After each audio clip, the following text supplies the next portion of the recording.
Hey fellas, how's it going? So, my first bit of news is that I am starting to put together a mailing list. The people can get a notification once I drop once I release the demo for the RTAG Rise. And this, as I said, this demo is a complete set of levels that you won't find in the core game. So it's a little chapter of its own that you can play with a unique set of content, so to speak, or unique set of levels. And it's not just a chunk of levels that I just rip out of the main game and just toss and you can play it. So the mailing list is down in the description below. You can go ahead and sign up for it, so you'll be the first ones to get the demo. When I release the actual demo, I'll be promoting it pretty heavily with whatever resources I have, and yeah. This is a devlog. So what the hell have I been doing for the past, a week almost since the last video? God damn, what a delay.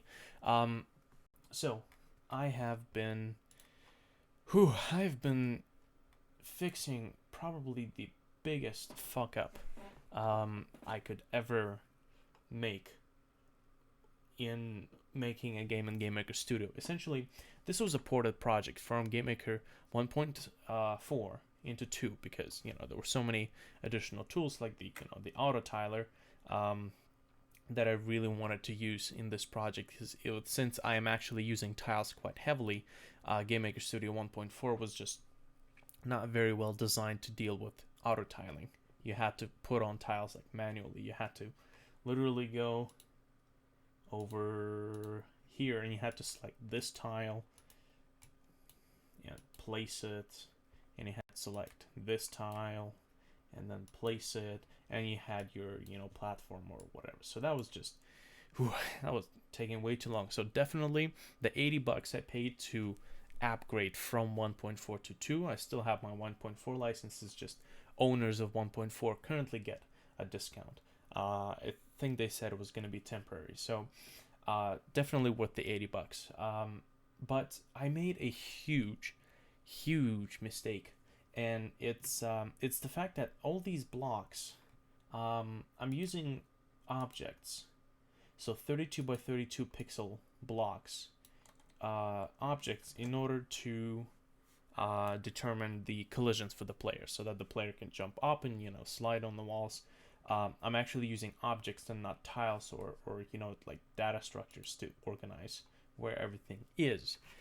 And well, you know how inside of a sprite you can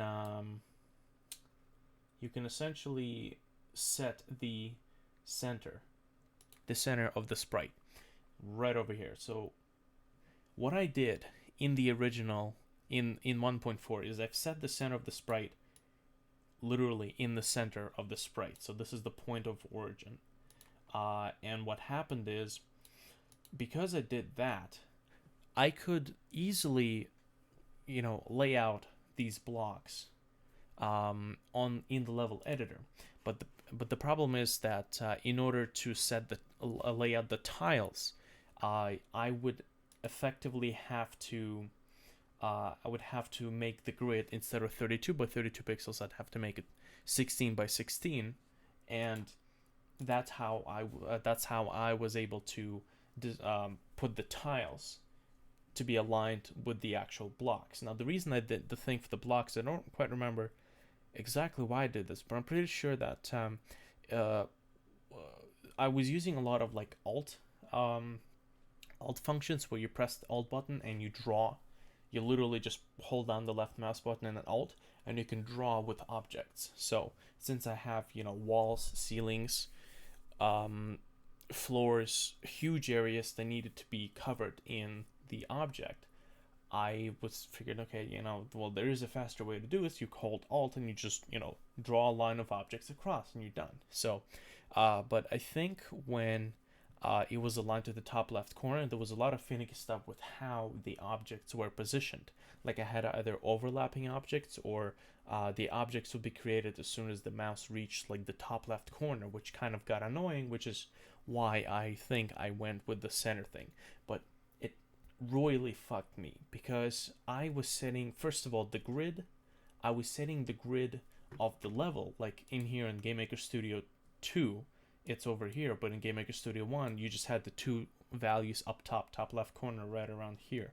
I was setting it to 16 by 16 in order to have the objects aligned with the tiles. And here's the problem. GameMaker Studio 2, the way it handles tiles is differently. You can't, like if I'm going to go to the tile layer, as you can see, the two grids are grayed out. You cannot set the grid type to 16 by 16 in the level editor anymore.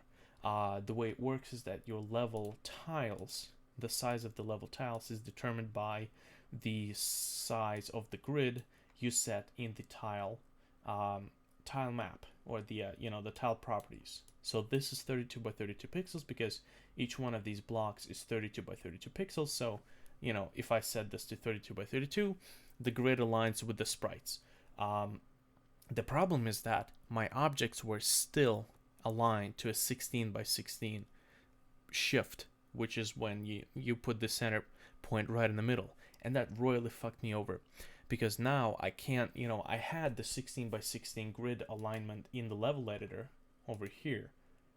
And if I had that, nothing aligned, or everything aligned, but it aligned in compatibility modes. And the problem was that this is about a second time I had to go through each and every single level and adjust this kind of thing. And at this point, I just said, fuck it, you know what? If I have to do this, I might as well do this correctly. So I have had to go through the entire game, which is, at this point about 15-20 levels, all the levels, and I had to delete everything. I had to delete the tiles, and I had to delete all the decorative stuff.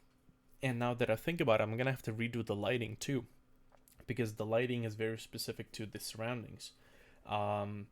So what happened is, well, you know what happened. I just explained it, but I also had to delete things like foliage and grass and moss and all those sprites. And there's actually a different reason why I had to delete those, and it's also due to inexperience, due to this project. This is like an old project, even though I haven't released anything. I've been working on this for on and off for like a past 3 years, I think. So the reason I had to delete the foliage is because the foliage, I basically, first of all, fucked myself in a corner by picking a very dark color palette.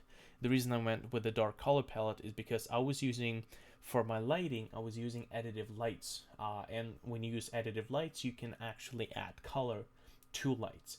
But that also meant that the value of the colors added to the total value of whatever was behind it. So, mid grays would become bright grays or whites. Dark grays or blacks will become mid grays. So it was adding value to the color, and value is from 0 to 0 black to 255, which is white. So I was designing the foliage very dark because after I added the lighting, the foliage looked fine. Well, the problem came in when I started working on bright levels with well-lit environments, and levels that take place outside, and I noticed that I cannot use those sprites anymore. I cannot use those dark sprites. They became very specific to very dark rooms, which means that I had to now have two sets of sprites, one for whatever takes place in dark, one for whatever takes place in the outside light areas. And the thing is, since then I have improved the lighting system that was in here, and the whole thing just went out of whack. So I've actually just gone and I've redesigned the assets, or at least the foliage for now. I really have to get back to concept art and finally do a complete workout of the content of each level, because this was, some of this stuff is from the beta. As you can see, like, I've changed the black tile, the slip block is what we call it, It's the block that you cannot jump off. You can only slide on it. Unlike the rest of the white blocks, which you can actually slide and jump and do whatever. So as you can see, this is the new style of the foliage. I have it right over here.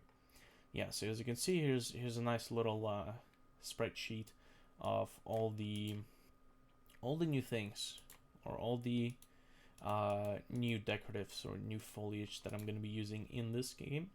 And I have 3 types of the same foliage. I have they're basically the exact same file. All I did is just adjust the hue of the content in order to get 3 different variations. I have the green. I also have the good lord. I also have the teal, which is just a different color palette. The content is still the same, pixel perfect. And I have the dry foliage. And as I said, it's it's the same thing. It's just a different color palette, which I just achieved by adjusting the hue in Photoshop for this file. So that's done, and I'm gonna have to go through each and every single level and repopulate every level with foliage. And I'm gonna have to come up with more ways to decorate this level, which is kind of important because I can't just decorate it with just foliage. So, yeah, kind of totally sodomized this project. I had to delete all of it, all of the content. I might as well have sort of designed these levels from scratch, because some of these levels had a mix of blocks being on the correct grid, and some of them were on like a 16 by 16 pixel offset, either both X and Y direction or just X and just Y. But I did it. I went through the entire thing. I moved everything that was misaligned, and I have gone ahead and retiled everything with the auto tiler, which is, thank God, there's the auto tiler. That just makes things so much easier. Yeah, so I have also ordered a hard drive. Yes, that's right. Which means, let's see, what date is today? Today is 28th. So logically, if today is the 28th, shit, hold on, 28th, I have until February the 3rd to receive my RAM from eBay. So I have, it's the weekend, no mail on the weekends. So I'm gonna have to hope that it's gonna come up or come in sometime soon within this following week. And now I just have to wait for the hard drive from Newegg, and I'll have my second machine. And that means I can actually get on with the multiplayer and testing of the multiplayer. Here, let me just. I know I've already done the video on it, but look at this thing. Look at it. So beautiful. GTX 750. I thought that was going to be the hardest part to get, but, considering my friend was like, yeah, I got one, I figured to buy it off of him. Now, on to finding other source of income. I got to populate my my music channel with some microKORG tutorials. And for those of you who don't know, microKORG is a tiny synthesizer that's been extremely popular with people who just want to get into music and are really itching to get a hardware synth as opposed to using software only. Considering the software nowadays is called the poor man's hardware, so to speak. So I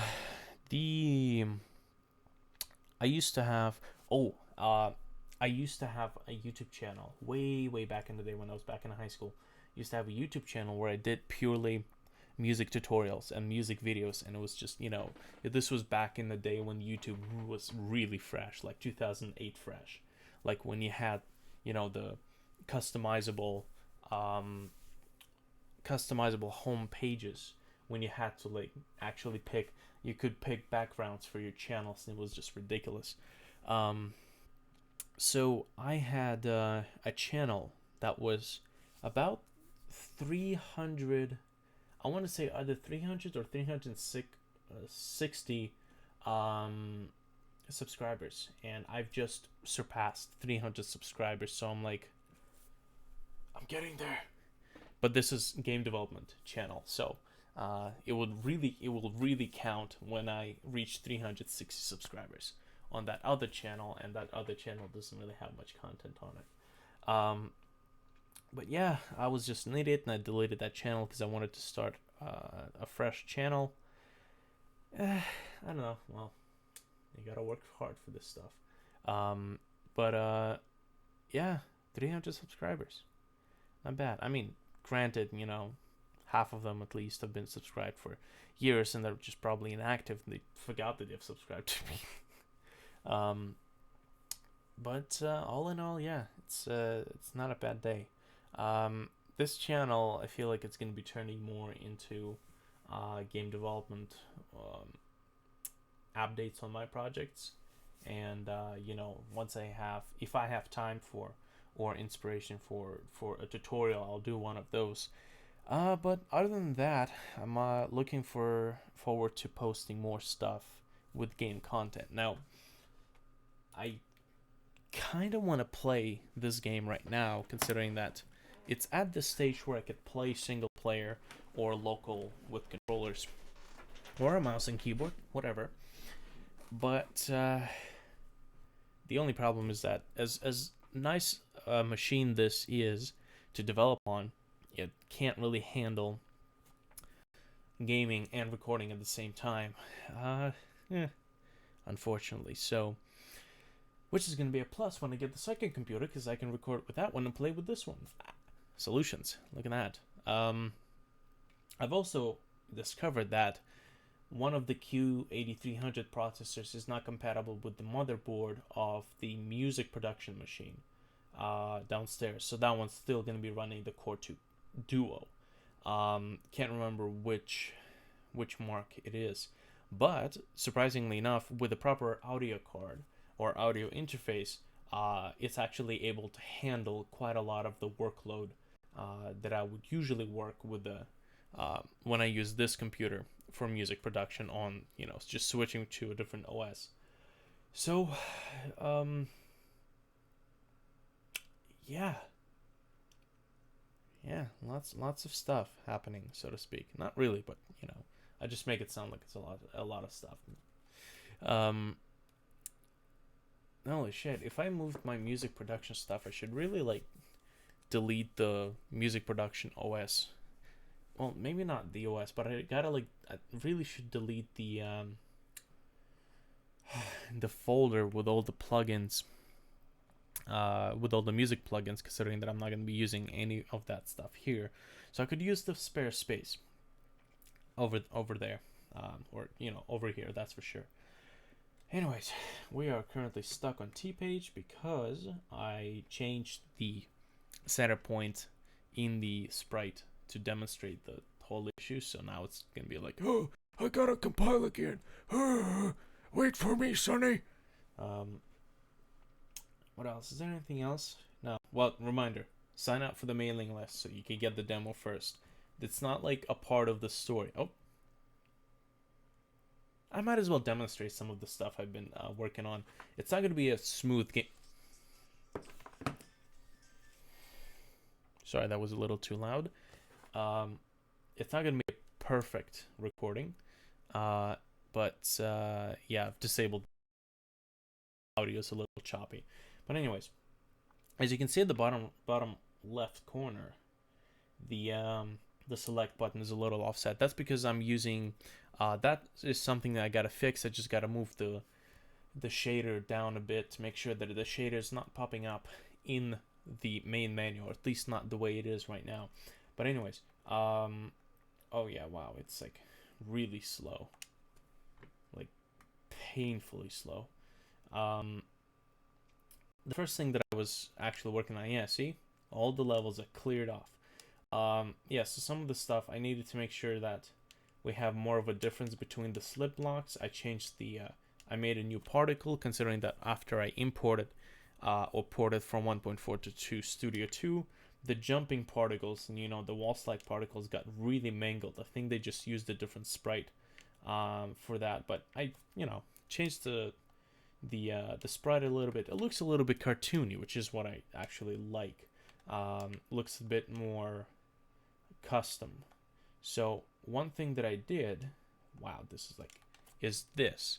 This is a new death screen. The previous death screen just had a little tab on the bottom right corner that just kind of popped up and said, go to the main menu or reload.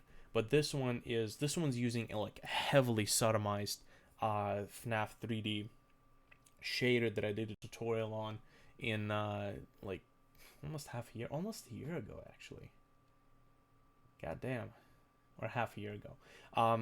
Shame counter. Shame counter was an idea that Tim proposed. He said we need to shame the worst player because this idea came from when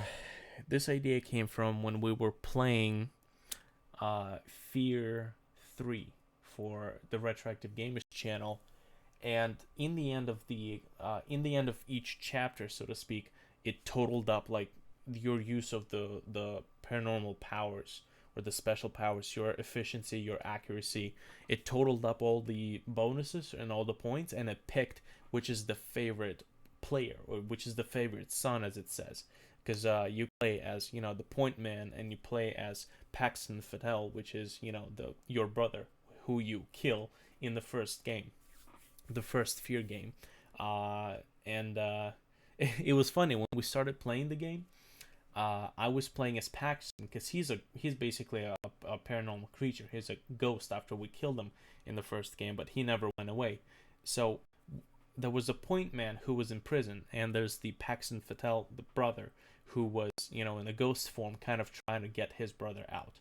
Considering they were on iffy subjects or iffy terms there, but it was funny because the first time I realized that you can possess people, Paxton has this maniac laugh every time he possesses. You possess him and he goes, whoa.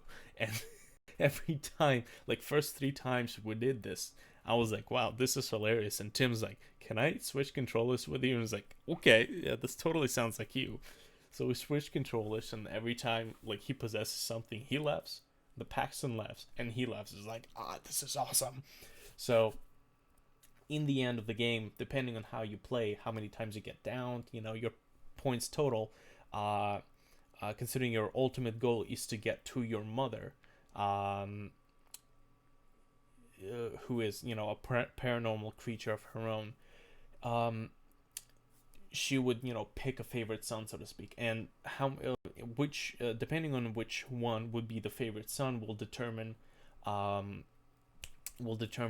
the ending of the game, which son will be exiled or killed, and which son will which good ending or bad ending. So that will basically determine that. So in the same note, Tim just said, okay, we need a shame counter. We need to point out not the best but the worst player, or maybe I'll do both. Maybe I'll do the shithead, or the fucker, and the saint. And the saint will be the one who dies the least and revives the most. Speaking of which, I'm gonna have to add the revive tab for the totals. So that's also gonna be fun. But yeah, I figured add a bit of a different style to the shader. This is a retro-ish shader. Considering that it's very slow, you can actually see how the shader is working. We have the bend on the sides, and it curves on like a round screen, so it's kind of nice, and it gives you a different message every time, which was just a little gag. Figured it'd be nice to do. Anyways, so far I think I've covered most, if not all, the things that I wanted to cover. Right now I'm actually writing quite a lot of music for this, and the music is changing with every 2-3 levels, which actually seems a little off and seems a little unorganized. What I'm thinking is I'm actually gonna write into the script the cues for the changing of scenery, and the change of scenery will also have a change of music, and this is where you have to follow the sine wave, or the wave of intensity in your level design. And to visualize it better, you know how when you watch a horror movie, there's first the scary parts, and then it calms down, and then the scary part, and then it calms down, and you need that in order to keep the rhythm and the pace for the gameplay. Make sure that the player is not always tense, or the player is not always relaxed. You need to play with a wave in order to have a smooth dynamic game. So in the same manner, whenever we reach the bottom part, or it calms down, we can have a change of scenery, and that's where we can introduce different music for a different level. Other than that, yeah, I think I've covered everything I wanted to cover. Order the hard drive, yes. Upgrades, updates, all this stuff. Yeah, I think I've covered everything. All right, so I will see you guys in the next video. Bye bye.